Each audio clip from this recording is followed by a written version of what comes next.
अस्सलाम नाज़रीन, मैं हूँ अज़रा आलम और उम्मीद करती हूँ कि आप सब खैरियत से होंगे। आप सबके कमेंट्स देखती हूँ, मुझे बहुत अच्छा लगता है कि आप लोग मेरी वीडियोस देखते हैं और अपने ख्यालात का इजहार भी करते हैं। इस वक्त अहमद उसामा ताहिर मेरे साथ मौजूद हैं जो Islamabad chamber of small traders and small industries में यूथ अफेयर्स को देखते हैं। आइए उनसे बात करते हैं। अस्सलाम वालेकुम उसामा, कैसे हैं आप? मैं बिल्कुल ठीक, अल्हम्दुलिल्लाह। उसामा, मुझे ये बताएं कि हमारे जो नौजवान हैं वो आजकल देखा जाए तो सिर्फ जॉब्स की तरफ भाग रहे हैं। लाइक उनका जो माइंड है वो बिज़नेस की तरफ नहीं जाता, मतलब उनको डर लगता है बिज़नेस करते हुए। एक्चुअली आपकी बात बिल्कुल वजह है कि एक तो डर, एक जापानीज़ आर्टिकल था उसमें यह कि दुनिया का सबसे बड़ा नशा जो है ना वो जॉब है, सैलरी कि सैलरी आएगी। आपके आप बीमार हैं, टांग टूट की, शादी में जाना है, खुशी में जाना है, गमी में जाना है, तो आपको यकम तारीख को आपके अकाउंट में सैलरी आ जाएगी। सबसे बड़ा प्रॉब्लम ये है कि मैं भी बिज़नेस में आया, जॉब छोड़ के ही आया कि, और वो भी एक स्टोरी है, उसको चलें शेयर करता हूँ कि मेरा एक दोस्त था, उसने 18 ईयर एजुकेशन हासिल, उसको जॉब से निकाल दिया। मैं छुट्टियों पे था तो उसको जॉब से निकाला, तो मेरे पास आया, मैंने उससे कहा कि उसने कहा मैंने जॉब से निकाल दिए, मैं कितनी सैलरी लेते हो?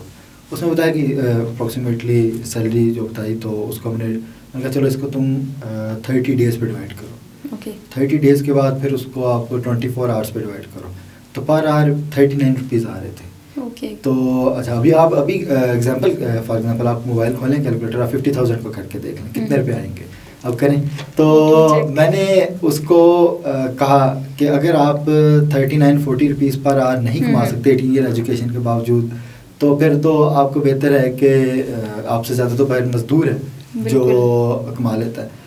तो उसके बाद फिर मेरा भी थोड़ा सा हुआ कि हाँ यार ये बात तो ठीक है। एक्चुअली एक और प्रॉब्लम भी है, तो कितने आए हैं पैसे? मैं कर रही हूँ।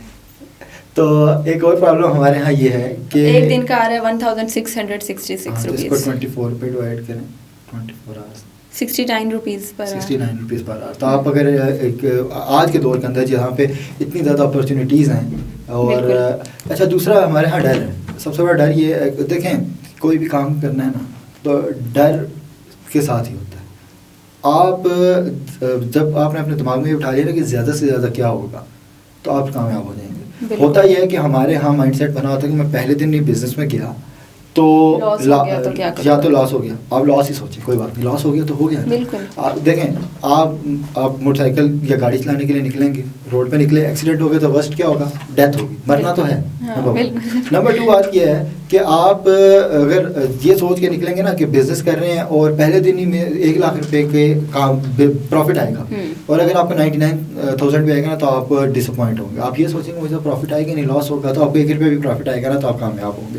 नंबर 2 थिंग ये कि जॉब आप कर रहे हैं ना, तो आज के दौर में पहली बात तो है कि जो भी जॉब कर रहे हैं सैलरीड पर्सन है ना, चाहे वो डीजी लेवल का है तो चाहे वो क्लर्क लेवल का है, वो परेशान है कि नहीं भाई मुझे जो है ना वो क्यों, आपको पाकिस्तान के हालात, इन्फ्लेशन है, आपको सैलरी फिक्स आ रही है। अगर 3 लाख भी आ रही है तो अगर पेट्रोल 10 रुपये भी बढ़ा तो उसका इम्पैक्ट ओवरऑल आ रहा है आपकी सैलरी पे। आपको फिक्स 3 लाख तो मिला, लेकिन अगर आपका पहला ट्रैवलिंग कॉस्ट 10,000 थी तो वो 15,000 रुपये पे चलेगी, तो 5,000 रुपये सेविंग जो थी वो उधर चलेगी।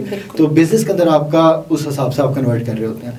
सेकेंड थिंग ये कि आपका कोई भी मतलब आप पहले से रिसर्च करें। हम ऐसा करते हैं, हमारे यहाँ ना प्रॉब्लम है एजुकेशन के अंदर भी, हमारी प्रॉब्लम ये है कि आपने ना आज देखा कि फ़लाँ उसामा जो है ना उसने ये डिग्री की है तो ना यही मैं कर लेता हूँ। बिल्कुल, ये भी बहुत वालिदैन कहते हैं, ख़ानदान वाले कहते हैं, दोस्त बाप कहते हैं उसामा ने IR किया या उसामा ने कंप्यूटर साइंस किया तो आप ऐसा करें, कंप्यूटर साइंस कर लें। लेकिन ये नहीं देखते कि जब 4 साल बाद आप डिग्री लेके निकलेंगे तो क्या इम्पैक्ट होगा।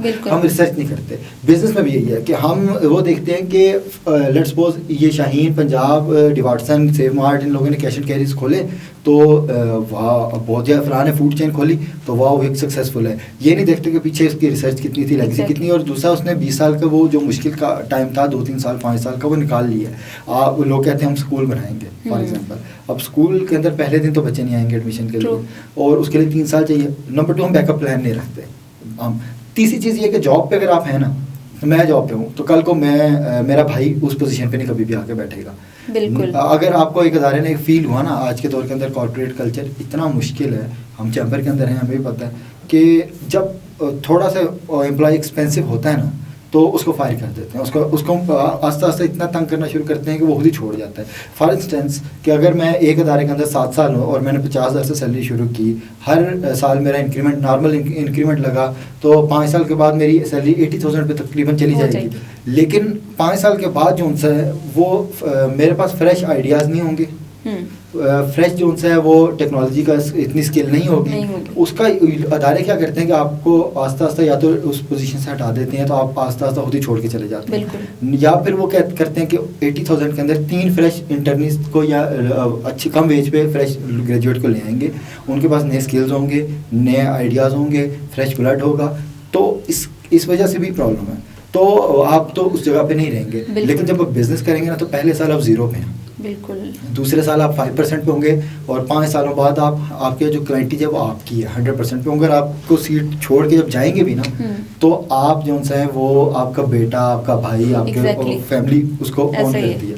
दूसरी चीज़ ये है कि देखें, अल्लाह ने भी जो उनसे कारोबार के अंदर नफ़ा ज़्यादा रखा है, बरकत ज़्यादा है। तीसरी चीज़ जो सा ये है कि हम जो है ना एक रिस्क फैक्टर, वो मैंने आपको पहले बताया कि रिस्क का सोच लें। 24 घंटे आपके पास भी है, मेरे पास भी है। अब 24 में से जॉब के अंदर आप बड़ी मुश्किल से गुजार होते हैं घड़ी देख के, बिल्कुल, और 4 के बाद 2 घंटे भी आ रहे हैं, लेकिन वो वहाँ पे आप उस किसी के लिए कमा रहे हैं, यहाँ पे आप अपने लिए बिजनेस में कमाते हैं। और फिर आप जॉब्स देने वाले बनते हैं, जॉब्स लेने वाले नहीं बनते। और जॉब देंगे, टैक्स नेट में आएंगे, मुल्क की मैशत का पहिया भी चलता है, और आप भी अपनी मर्जी से कमा रहे होते हैं। और आई थिंक जब आप अपना बिजनेस करते हैं और आपको अच्छा खासा प्रॉफिट आता है, तब आप टाइम नहीं देखते। एग्जैक्टली ऐसा ही है कि मैंने कितना टाइम देना है अपने बिजनेस को, जितना ज़्यादा टाइम देंगे उतना ही ज़्यादा। एक्चुअली बिजनेस का टाइम नहीं होता, वो आपकी 24 आवर्स हो गए। बिल्कुल ऐसा ही है, उसमें आप आपकी मर्जी है, तो आपको जो है ना आप अपने पास खुद हैं, be your own boss. Exactly. अच्छा, मुझे ये बताएं, मैंने आपकी जो प्रोफाइल देखी थी उसमें ये भी था कि आप स्ट्रीट चिल्ड्रंस के लिए भी कुछ कर रहे हैं, आप कोई स्कूल चला रहे हैं। मुझे ये बताएं कि अगर हमें अपनी बात करूँ, स्ट्रीट चिल्ड्रंस उनका इतना इंटरेस्ट नहीं होता स्टडी के हवाले से, क्योंकि हम एजुकेशन इसलिए हासिल करते हैं ताकि जब हम अपनी एजुकेशन कंप्लीट कर लें तो हम इस काबिल हों कि हम कुछ अर्न कर सकें, क्योंकि पैसे के बगैर सब एजुकेशन क्या, हमारा मोटिव ही यही होता है ना कि हमने अर्निंग करनी, क्योंकि जीने के लिए पैसे तो ज़रूरी हैं। अब एक बच्चा है जिसको पढ़ाई भी नहीं की हुई है, वो छोटा सा है और वो दिन के 200-250 या जितने भी कह लें कमा रहा है, उसकी मेंटालिटी ऐसी बनाई हुई है ना। सिर्फ उस बच्चे की नहीं, जो वेल ऑफ लोग भी है ना, जो ज़रा मिडिल क्लास और थोड़ा सा अपर मिडिल है, उनका बच्चा भी जब डिग्री लेके निकलता है ना, तो उसने अपने माइंड के अंदर इतने ज़्यादा वो ब्रांड्स और उस चीज़ों को लेके चल रहा है कि उसको फ़ोन चाहिए तो आईफोन का चाहिए, मैकबुक चाहिए, खादी आउटफिटर्स, इसके मतलब स्पायर के ब्रांड्स चाहिए। और उसको मीट करने के लिए जितनी समटाइम्स हम वो मीम्स भी देखते हैं कि मैं आउटफिटर में गया और तो कोट पे जो टैग लगा था उससे ज़्यादा, तो वो मेरी सैलरी से ज़्यादा का टैग था। होता यह है कि हमने अपने आप को जो है ना, हम इस मदप्रस्ती का ये दौर है जो, इसके अंदर जो है ना, हम आर्टिफिशियल लाइफ जी रहे हैं, हम नेचर लाइफ नहीं जी रहे। हमने आज के नौजवान ने होटलिंग करनी है, बिल्कुल, आज के नौजवान ने जो है ना आउटिंग करनी है, लेकिन उसने मेहनत नहीं करनी। प्रॉब्लम ये है। और हम यही कहते हैं कि आज के नौजवान वो ये देखता है कि उसामा इस्लामाबाद चैम्बर के अंदर भी है, उसामा PhD भी कर रहा है, उसामा 2-3-4 मल्टीपल डेजिनेशंस पे, ये नहीं देखता कि उसामा ने 2009 से या 2007 से, बल्कि 2005 का ज़ल्ज़ला आया था तो मैंने उसमें भी काम किया एज जो सोशल वर्कर।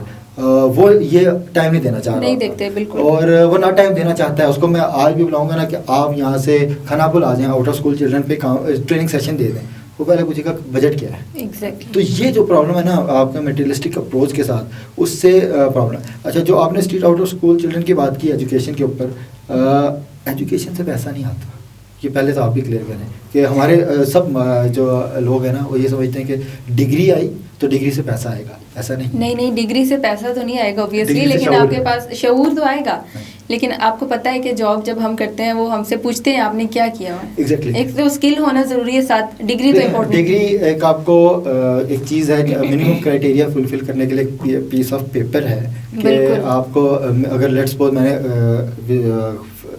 असिस्टेंट बनना है, डीन बनना है, या HOD बनना है, या असिस्टेंट प्रोफेसर बनना है, तो मुझे मिनिमम क्राइटेरिया चाहिए कि PhD होनी चाहिए, और वो ज़रूरी है।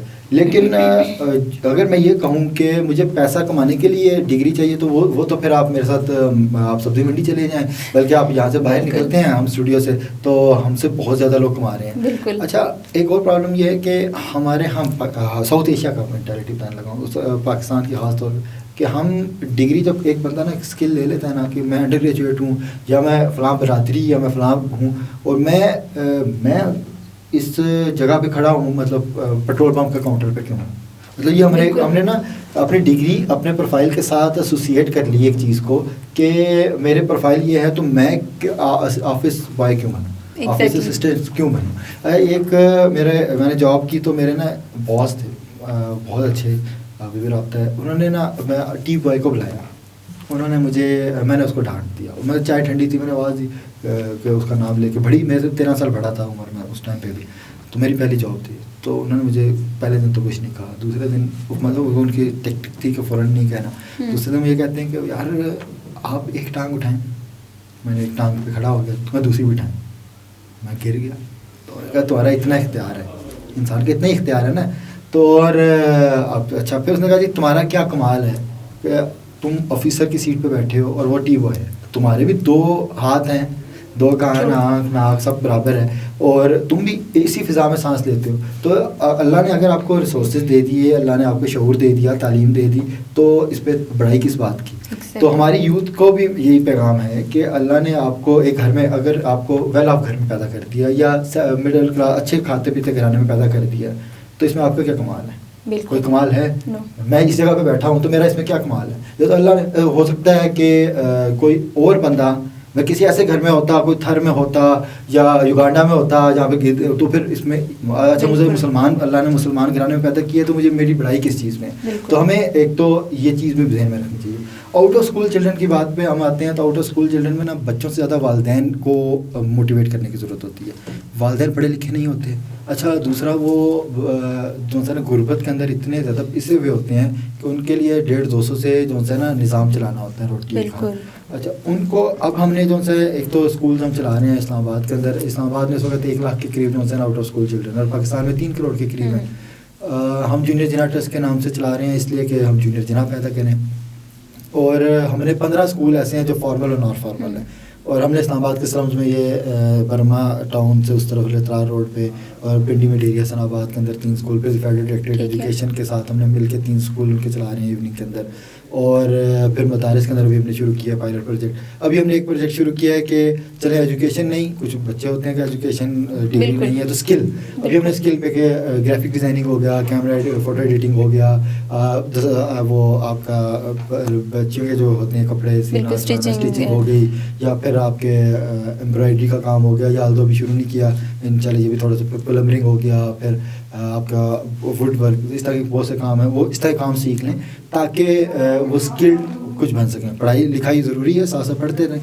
तो ये काम है। कॉस्ट सबसे ज़्यादा हमें जो चैलेंज आता है ज़ाहिर है फंडिंग का आता है, तो अभी तक हमने किसी ऑर्गेनाइजेशन का फंड नहीं है, हमारी रजिस्टर्ड ऑर्गेनाइजेशन है, हम सेल्फ जनरेशन फंडिंग है, और सेल्फ जनरेशन में भी हमारी कॉस्ट है 2000 रुपया पर मंथ है एक बच्चे की, और जिसका मतलब पर डे 67 रुपीज़ हुआ, तो हम मेरा ख्याल है 100 रुपये का कप तो चाय का पी लेते हैं एक दिन के अंदर, तो एक चाय का कप अगर हम साइड पे कर दें। अच्छा, ये आइडिया मुझे कहाँ से आया? आज से 10 साल पहले ना हम स्ट्रीट लाइब्रेरीज़ का एक प्रोजेक्ट कर रहे थे, शुरू किया गया अवेयरनेस रीडिंग के लिए बच्चों का, तो एक बच्चे ने मुझसे रिसीट बुक ली, उसने कहा जी मैं करूँगा पूरी गली से, ठीक है, तो हम वेट कर रहे थे, उसके साथ साथ जा रहे थे, हर घर में बैल देता था, तो एक्टिविस्ट बच्चा था छोटा, तो एक अंकल ने उसको 5 रुपये दिए, तो उस टाइम पे बड़ी अमाउंट थी, 5 में बड़ी होगी, 10-12 साल पहले की बात है, 2009-10 में, तो उसने कहा अंकल आप जितने की पूरे दिन में सिगरेट पी लेते हैं इतने तो एटलीस्ट पैसे थे, तो वो तब मेरा ख्याल है 80 रुपीज़ की डब्बी थी, तो अंकल बड़े शर्मिंदा हुए, उन्होंने 100 रुपये निकाल के दिया कि आप 100 रुपये की सिगरेट दिन में पी जाते हैं 80 रुपये की, और आप 5 रुपये पढ़ने के लिए लाइब्रेरी के बुक के लिए आप 5 रुपये दे रहे हैं, तो सेम वही बात है कि अगर हम दिन में 5 कप चाय पी लेते हैं, तो अगर हम 1 कप माइनस कर देंगे तो हमारी सेहत पर असर नहीं पड़ेगा, लेकिन उस 1 कप के पैसे से कोई एक बच्चा पढ़ जाएगा। Exactly. तो ये एक मोटिव है। बिल्कुल, thank you so much Usama, और उम्मीद करते हैं कि कुछ बेहतरी आ सके इसके लिए, और हम अपना हिस्सा भी ज़रूर शामिल करेंगे। Thank you so much. नाज़रीन, हम सबको मुआशरे की बेहतरी के लिए अपना अपना किरदार ज़रूर अदा करना चाहिए। जल्द ही मिलेंगे एक नई वीडियो के साथ, मुझे इजाज़त दीजिए, अल्लाह हाफ़िज़।